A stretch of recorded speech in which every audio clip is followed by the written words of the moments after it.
Gerą pavakarę visiems, kurie nusprendė praleisti šį vakarą su lietuvišku futbolu. Tiesa, vienas momentas – atmosfera rugpjūčio ir ją reikėjo pradėti šiandien gana anksti. Laukia ir ilga kelionė atgalčius, 14 numeris Styvas Kingė.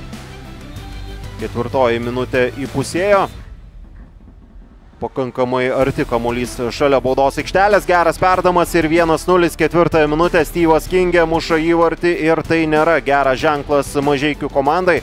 Porą tikslių smūgių, čia dar kartelį ta situacija, pasimeta atmosferos žaidėjai ir čia dar viena Hegelman galimybė, Matas Vareika, rezultatas tampa 2-0, labai pigus įvartis, atiduoda tą kamuolį atmosfera ir Vareikai čia tiesiog teko pataikyti į vartus, kuomet jau viskas buvo padaryta.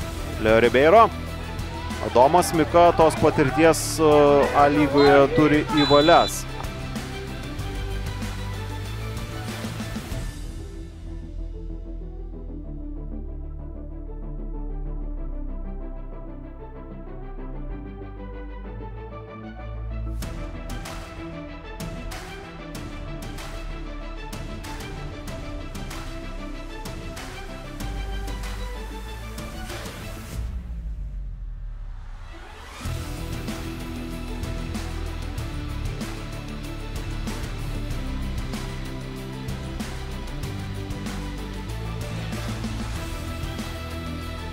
Manau, kad mėgaujasi šiomis rungtynėmis Esmilis, gaudamas daug progų pasireikšti. Dabar jo perdamas, smūgis galva, kamuolys skrieja virš vartų. Pirmoje lygoje porą sykių taurėje ir dabar siekiama 3 pergalės.